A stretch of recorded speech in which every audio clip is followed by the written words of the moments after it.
Welcome you all. The Fall Distinguished Guest Lecture series organized by Religious Department of Religious Study, US. And today's topic is Nepalese Buddhism and its abrupt encounter with modernity, challenges, response, and continuity changes.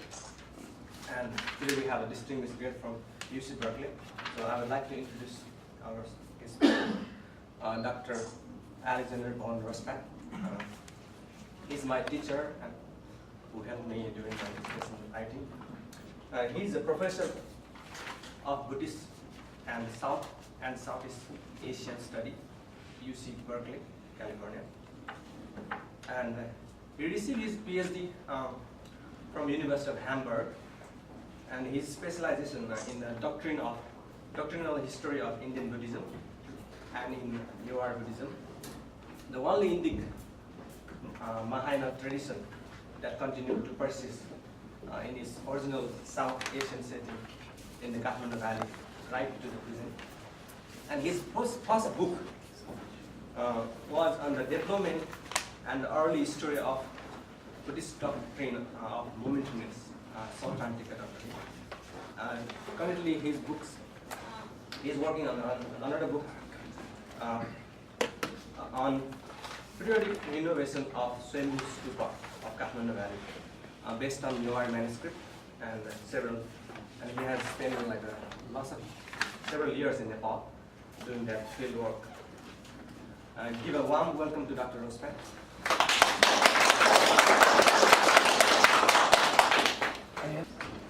Thank you very much, Miroz, for the invitation to speak. It's a great honor and a great pleasure to speak here, and I'm particularly happy that my friend and colleague Miroz is professor at this university.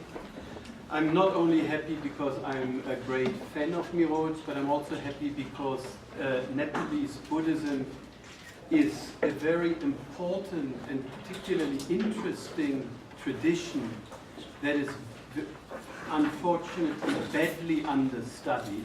I think it's understudied because if we go by demography, if we go by numbers of practitioners, then Nepalese Buddhism isn't terribly significant. We're talking about less than 1 million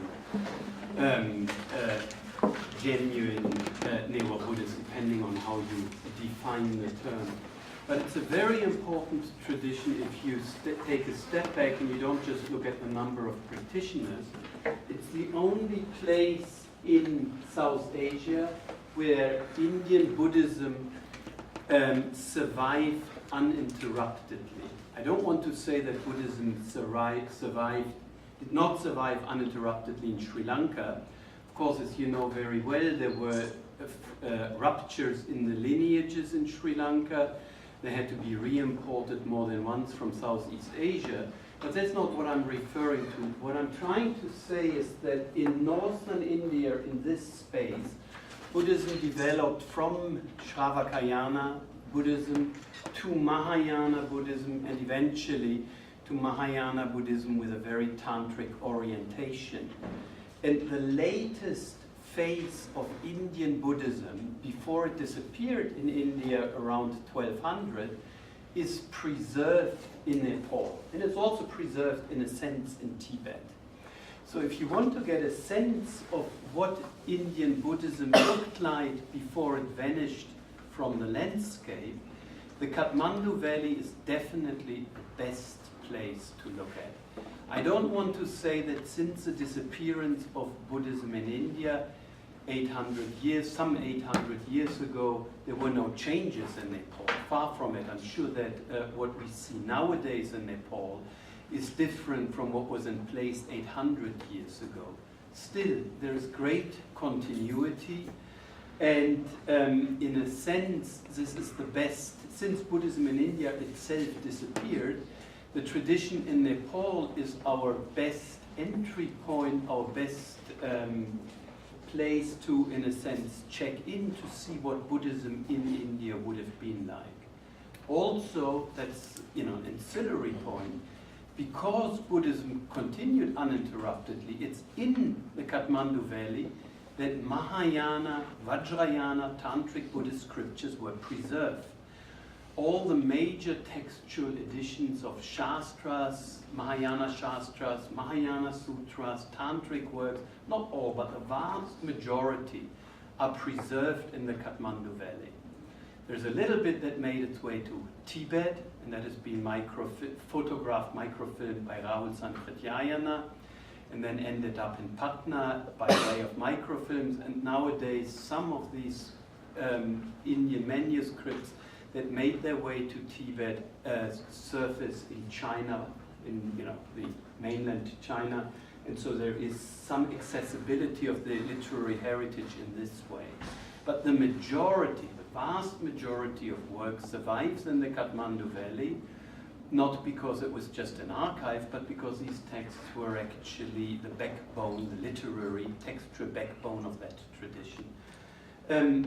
But what I want to talk about today is not so much just about Nepalese Buddhism. What I really like to consider with you, what happens when a tradition that in many ways is extremely conservative suddenly encounters the forces of modernity. So that's really my kind of principal agenda, to reflect upon this with you. But in order to do this properly, I think I should give you a brief overview of some of the main features of traditional pre-modern Nepalese Buddhism.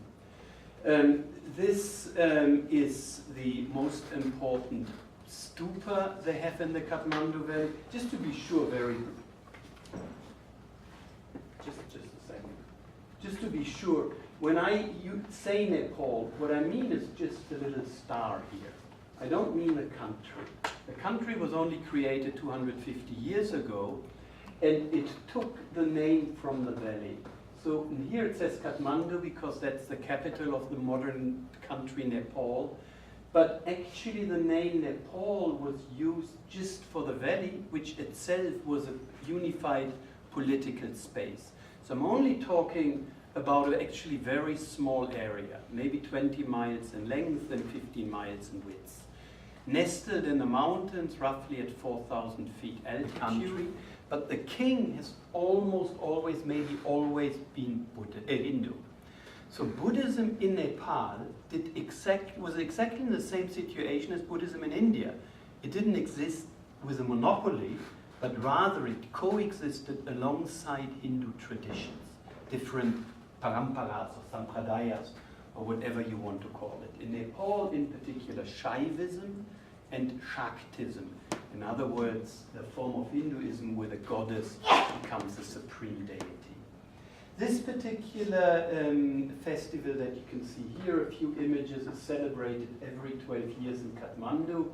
And these big statues are Dipankara Buddha statues. So they show the Dipankara Buddha at whose feet Shakyamuni took the vow of becoming a Buddha himself. Very beautiful. You can see that these are oversized because back in those days when Shakyamuni generated the aspiration to become a Buddha, times were better and the sizes of people, including Dipankara Buddha, was larger. Important, the point that I tried to make is that these rituals are all, maybe not all, but large public rituals evolve around the king. So this is the last king, Yanendra, who renounced his throne 8 years ago. And at that time he had not yet renounced his throne, and so he is worshipped along at this ritual as the bodhisattva deity, to use the words of the new speaker.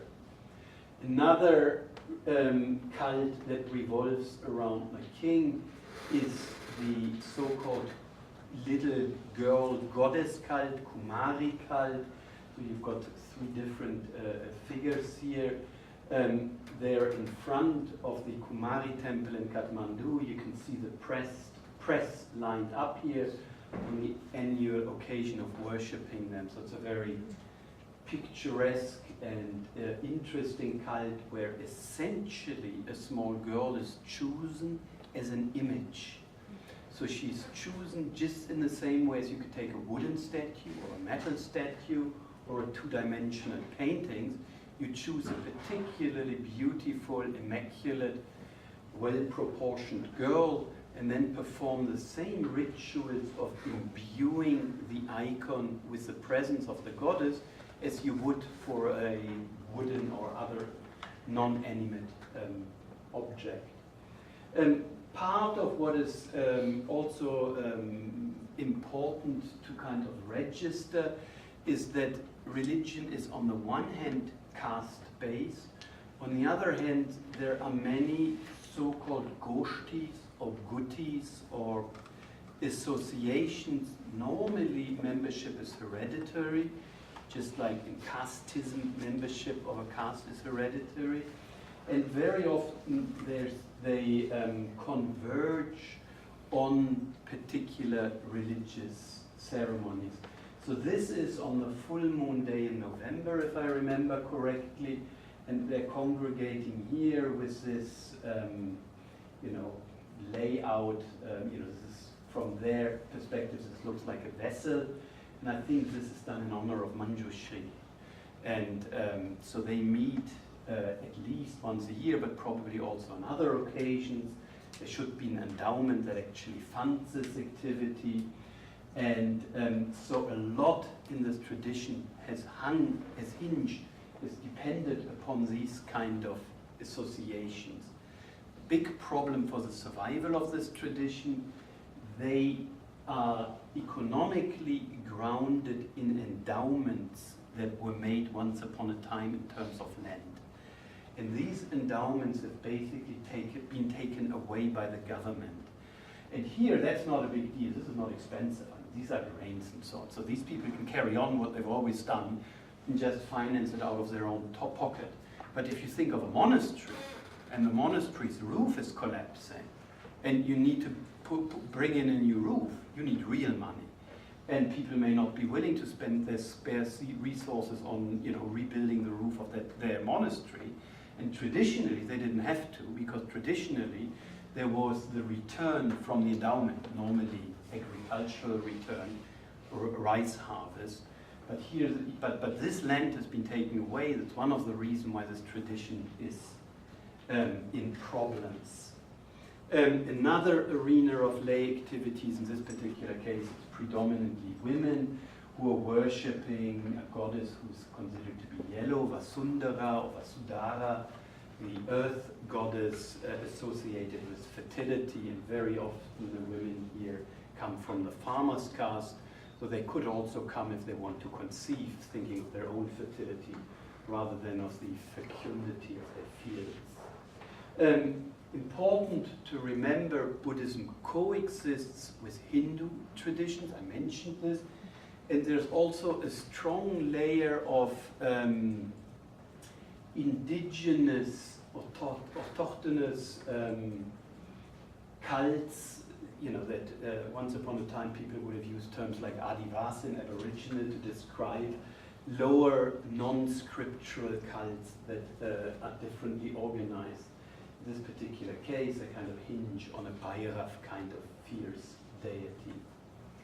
So what I want to consider with you is what happens when such a tradition that is really, so the key point that I was trying to make is that the tradition hinges in many ways on hereditary obligations and patterns. So, of course, we all have this vision of Buddhism as not being caste-based, and of Siddhartha Shakyamuni teaching a form of Buddhism in which caste doesn't matter.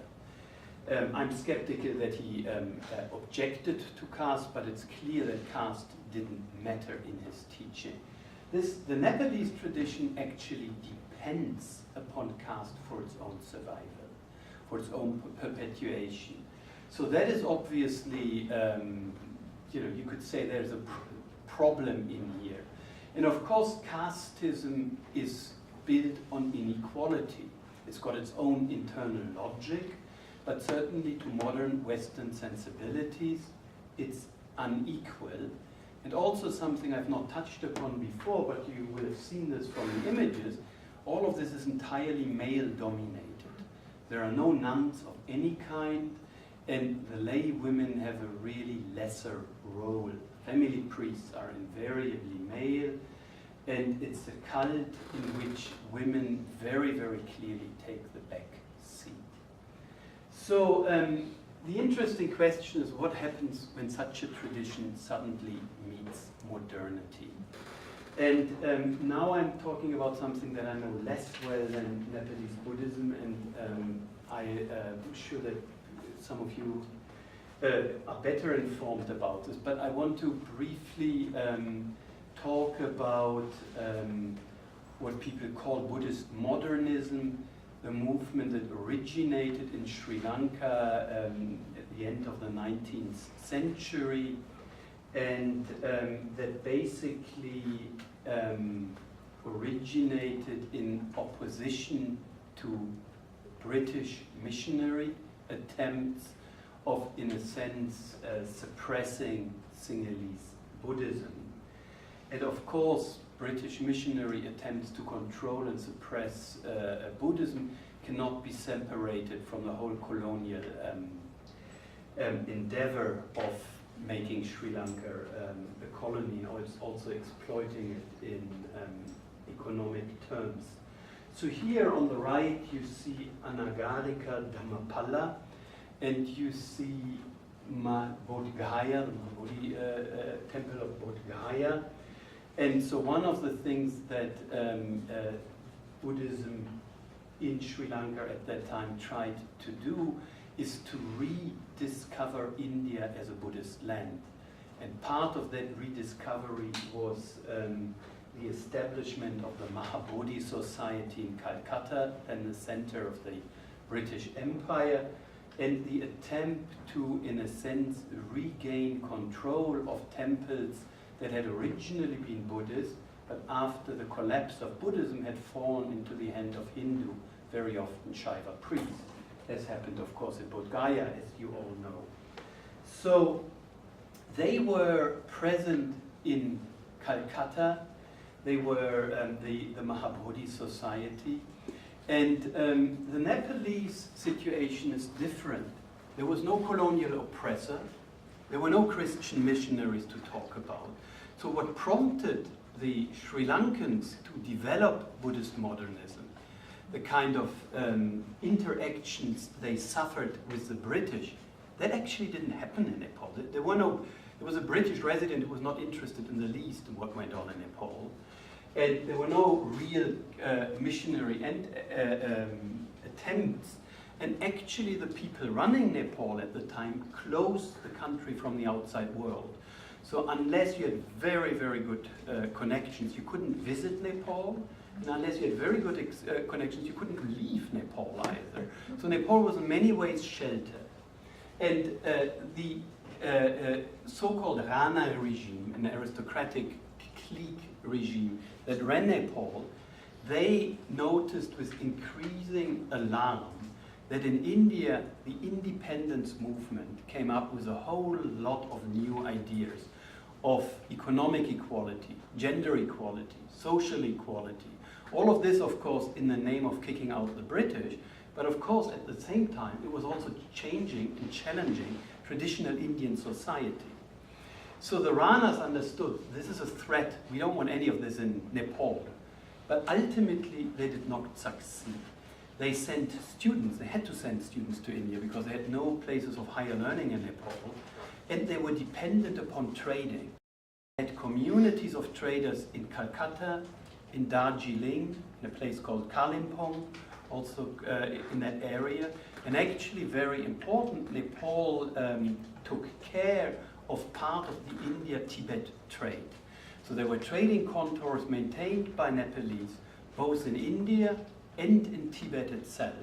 And that was an important source of revenue for Nepal and, in a sense, indispensable. So what you have happen is that a small segment of the Nepalese trader communities was exposed to these movements, and actually particularly to this person himself. And they were in India, and of course they understood what was going on in India. You know, they were learning, you know, what kind of intellectual attempts of liberating themselves from the British colonial regime started to change the intellectual milieu in India itself. So they came up with new ideas of, as I said, social equality, gender equality, justice, and so on and so forth. And they embraced these ideas together with Buddhism, in a sense with the idea that real Buddhism epitomizes many of these ideals. So Buddhism, according to this interpretation, was not caste-based, but on the contrary, caste-opposed.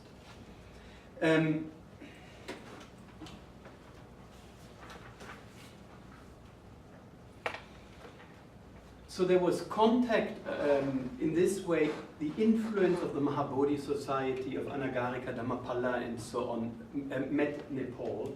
And then within Nepal, there was also exposure to non-Theravada traditions, notably to Tibetan Buddhism. Traditionally, of course, there was no Buddhism in India it hadn't been Buddhism in India for the last 800 years, but there had always been Buddhism in Tibet for this time. So Tibetan Buddhism was an important source of contact.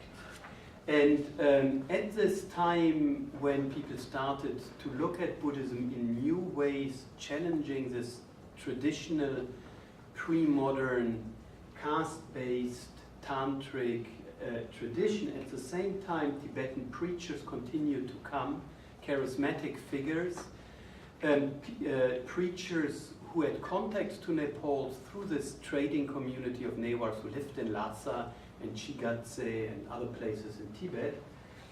And they also preached a form of Buddhism that challenged the traditional form. In many ways, what they taught was very similar to what they picked up from Anagarika, Dhammapala, and other such people.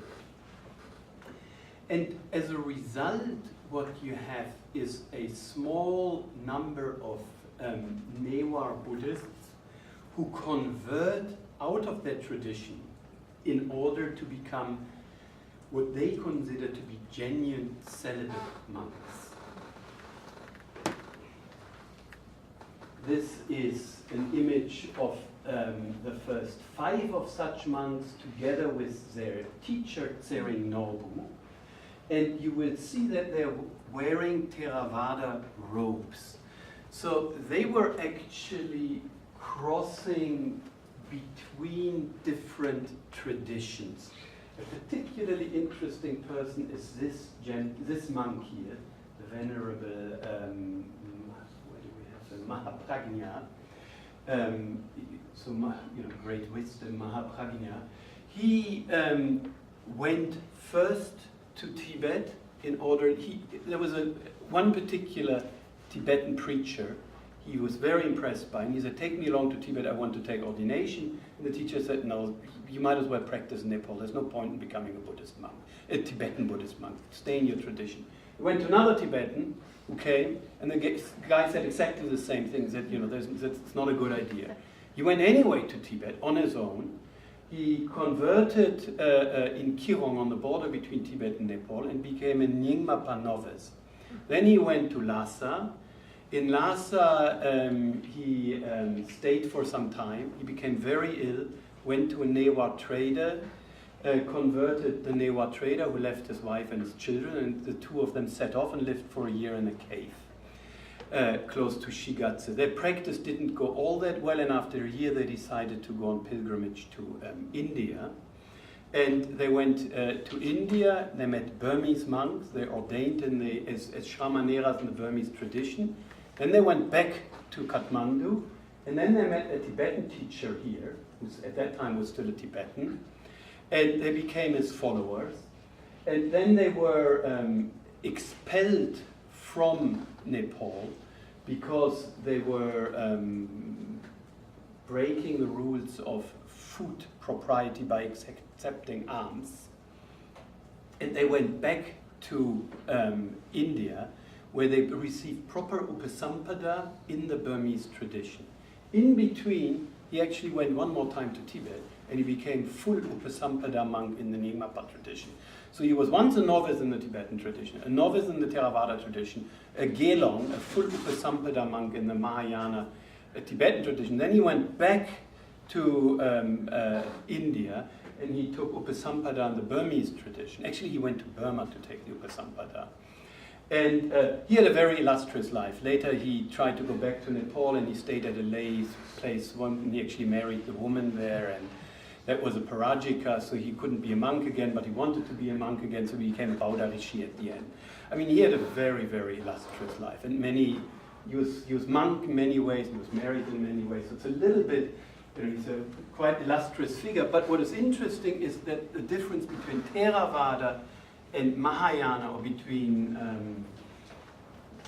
Tibetan-based Buddhism or Burmese-based Buddhism, wasn't big for these guys, and they floated to and fro between these traditions.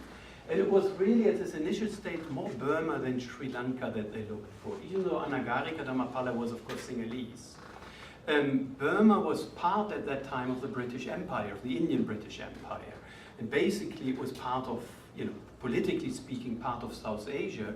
And a segment of the Nepalese population settled in Burma often as traders, as they did in other places too. So for the Nepalese, it was a kind of, the most obvious Theravada country to go to was Burma. And the Burmese also discovered India just like the Sinhalese did.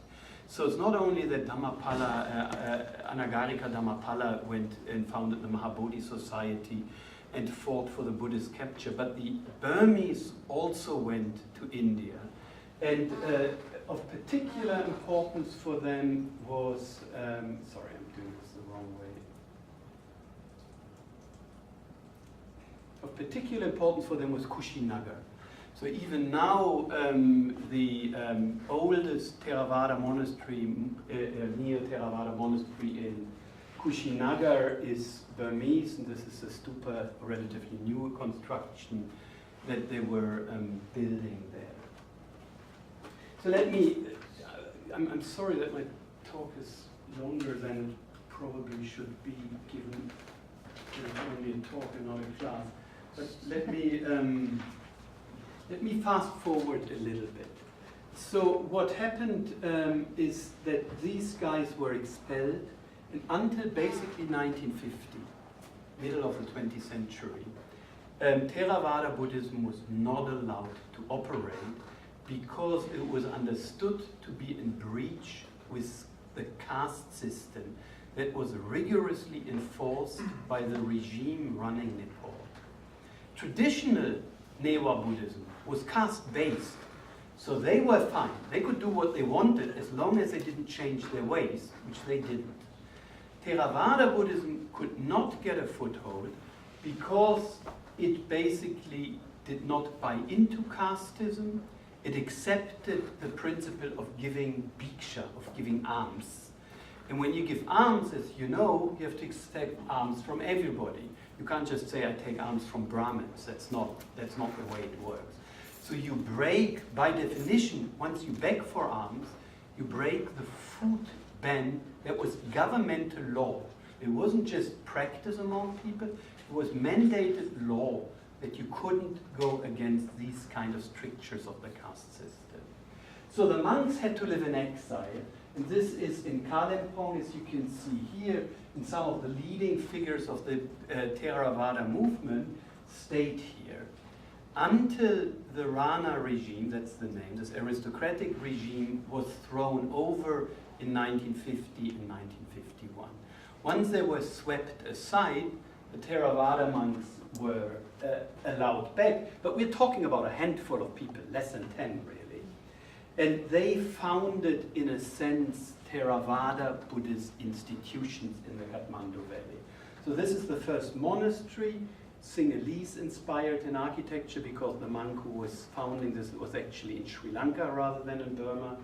This is the Sinhalese stupa they built, and this is the monastery. So this is the first Theravada monastery, actually built on the slopes of the stupa that I've shown you at the beginning, the so-called Swayambhu stupa, on which Dr. Shakya wrote his dissertation. And since then, Theravada Buddhism has expanded. This is the biggest monastery with the largest number of monks, even though most of them are novices. This particular monk whom you see here was trained in Burma, in Myanmar, a student of Pandita, one of very important Burmese meditation masters. In other words, a grand student, so to speak, of Mahasi Sayadaw, whom he knew well. So what is interesting is when Theravada Buddhism was allowed back in, they came tradition, Buddhist tradition. There had been no Theravada Buddhism in Nepal for, we don't have any trace of Theravada Buddhism in Nepal. We can only guess that 1600 years there must also have been a Buddhism of that kind, but we don't even know that. Basically, it was a very different tradition, Mahayana, Vajrayana tradition that was there, and these guys were coming in, and they were coming in with demands that were very much opposed to the traditional form of Buddhism. They said, if a monk is not a celibate monk, he's not a monk. So this business that you're saying about householder monks, you can be in the Sangha, but also disrobe at the same time, that's nonsense. Either you're a monk or not. So they were very keen on reinstituting celibate, proper monkhood. And not hereditary monkhood, but monkhood where people do this as a calling rather than because their dad sends them to as a kid. Then they disliked the ritualism of Tantric Buddhism. Tantric Buddhism is enormously ritualized, and under the influence of Hinduism, it's become even more ritualized. So they objected to ritualism, and they rejected a lot of aspects of the ritualism that were very dear to the people. Particularly the critique of death rituals is problematic. You might tell people, why don't you celebrate the rice feeding of your small kid in a different way? But if your dad dies and you suddenly say, don't do anything of what everybody does, why don't we do something completely new? People won't do that. That's too, you're not going to mess with your dad's afterlife. That's too, death is too scary to mess with it in such a way. So interestingly, Theravada Buddhism had to adapt and change. Some of the more hardcore, radical, anti-ritualistic agenda had to be dropped. And instead, Theravada Buddhism actually started to create their own set of equivalent rituals. So, of course there are death rituals anyway in Theravada Buddhism, but just let's take with the rice feedings. Actually, the old age rituals are a good example. I know old age rituals like this in Theravada Buddhism for all I know. But so they come and say it's a great idea to honor your grandparents or your parents when they're 77, 77 and so on. Let's do it, but let's not do the kind of stuff, we've done traditionally. That's all, kind of nonsense, folkloristic, elaborate rituals that don't mean anything. Why don't we build a stupa instead? And you invite a bunch of bhikshus and bhikkhunis and do bhojan for them and give them dana. So that's the kind of stuff they came to adopt as Methermen. And in a sense, the history of Theravada Buddhism in Nepal is a little bit a variety of the history of Buddhism the world over. It comes into a different culture, into a different civilization, and it occupies a certain space, but it doesn't dislodge the culture or civilization in its entirety. When Buddhism came to China, it would have never ever succeeded had they basically told the Chinese, you have to forget everything you've done, and we start at point zero. That would not have been an option. Buddhism was successful because it only occupied a certain space and allowed basically the Chinese to continue in all other respects with what they'd done before. So Theravada Buddhism in Nepal did something rather similar. It also accommodated itself to the needs and to what the tradition was there, and in a sense made compromises. The last point, the Newar, the traditional Mahayana, Vajrayana tradition, for them That is, of course, a huge problem. They had the monopoly on being Buddhists. Okay, there were Hindus before, but at least they were the only Buddhists. Suddenly there were these other Buddhists, and they claimed to be real Buddhists, better Buddhists, with proper monks. And they recruited themselves from the same population. So it's the same people, they spoke to the same, they had the same upasakas and dayikas, the same laity to whom they speak. So obviously that's an enormous challenge to the tradition. And interestingly, they understood this very early. So when casteism was still governmentally ordained, they actually ran to the government and said, these guys are doing this Theravada nonsense. You have to expel them and ban them. They tried to kick out the Tibetans when they taught this. They said, this is subversive stuff. This is not good for us. So they actually, not all of them, it was a segment, a small segment, but they tried to actually use the power of the government to suppress these new forms of Buddhism because they considered them to be in competition with their own tradition. That, of course, didn't go down very well with a certain segment of the population because it basically meant they were, in a sense, one set of Buddhists telling on other Buddhists rather than all Buddhists together forming a unity. So what is happening nowadays anyway is that the traditional form of Buddhism, it no longer has the protection of the government in the way it once had.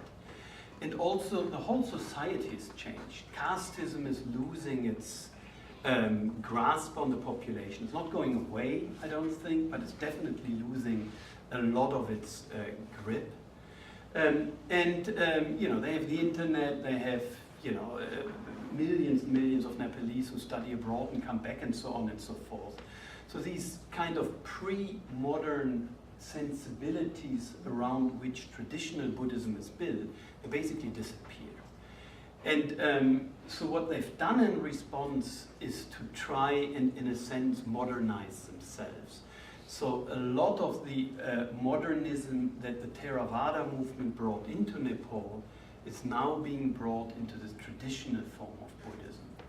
I give you a few examples. One is casteism. So it's very difficult for them to go against caste because caste is a very deeply ingrained thing that you can't just do away with. But at least they're loosening somehow some of the strictures. For instance, nowadays they offer a monastic ordination also for people who are not born into the caste of hereditary monks. So suddenly also somebody outside that caste can take that ordination, albeit with different social consequences. They're not allowing women to do this, but they do open up more religious forms of practices for women. Give you one example. Traditionally, the chanting of scriptures was a preserve of monks and male monks. Now there are initiatives where women, very often they're also from the same upper Buddhist caste, but the women are being trained in the art of, chanting Buddhist scripture, which basically means Sanskrit texts. There are more attempts of the same kind. One other one is initiation, tantric. The most advanced and, in a sense, supposedly powerful forms of tantric practice are only accessible, again, on the basis of caste. You have to belong to the upper caste in order to be allowed to take these initiations. They're loosening that to some extent, but this is a very good example, maybe an example with which I finish. On the one hand, they're saying we realize it's not good to restrict access to the most potent and powerful forms of Buddhist teachings on the basis of caste. These tantric initiations are the best we have. Basically, whoever is suitable to take them should be given. On the other hand, this goes against everything they've always done. So what they come up with is a compromise. They give initiation also to people who traditionally would not have been eligible, but they actually don't give them the most powerful and secret tantric initiations. They give them lesser tantric initiations.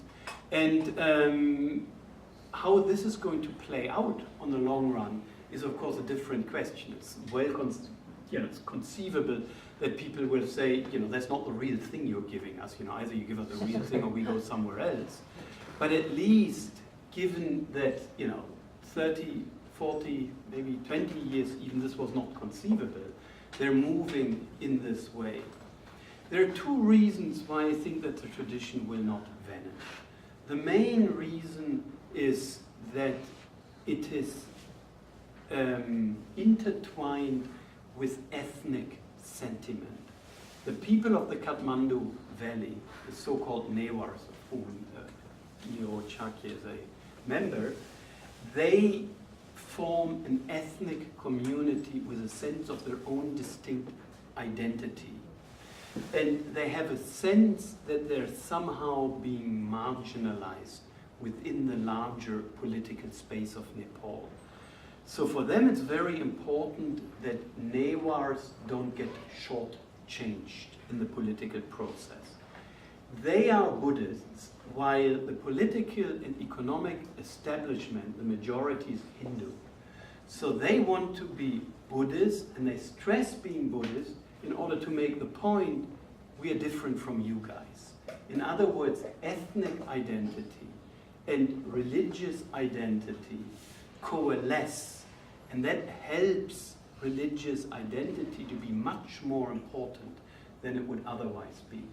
To phrase this differently, as a Newar you say, I'm a proud Buddhist, you're actually saying at the same time, I'm a proud Newar. So it's a political statement as much as a religious statement. So that I think is a very strong reason why Buddhism will survive. And then there are also, it's something I've not talked about, but coming mainly out of the Theravada fold, but to some extent also being embraced in the traditional form of Buddhism, there are many attempts in a sense to invigorate the tradition and to open it up for, as I said, for larger segments of the population. Particularly the Vipassana meditation tradition is very popular in Nepal. There are basically two traditions, the Goenka tradition and the Mahasi Sayadaw tradition. So they're very popular. And there are other forms of Buddhist practices that really resonate with people. So I think it's not only politics, but actually also the fact that the tradition is beginning to transform itself successfully that ensures its survival. But in which form it survives, that's in a sense too early to say. Thank you.